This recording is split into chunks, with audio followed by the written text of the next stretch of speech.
Farhanad, today I want to explain a common confusion, the difference between safety and law.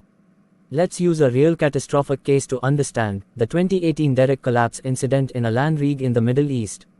Yes, I remember that one. The derrick collapsed during rig up, right? Killed 2 riggers and injured 3 others. Exactly. Now, let's split this into 2 lenses, how safety should have prevented it, and how the law reacted to it. From a safety perspective, this incident involved multiple barrier failures. Here's what should have been in place.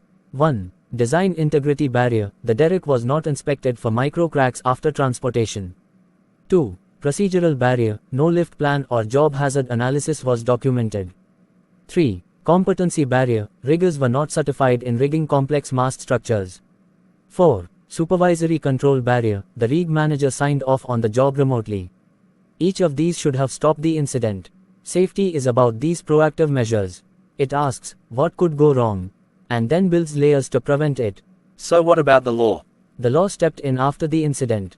The investigation revealed violation of labor law, workers were on 16-hour shifts without rest.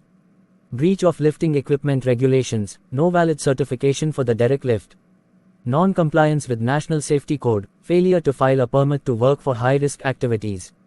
Result, the contractor was fined $250,000. The rig company lost its operating license for 6 months.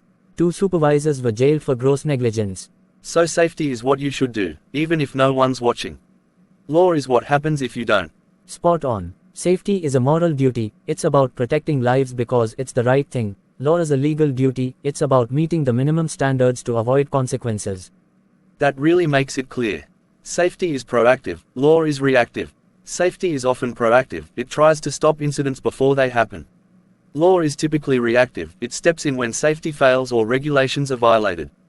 And in high-risk industries like ours, relying only on law is too late. Safety saves lives, law saves face.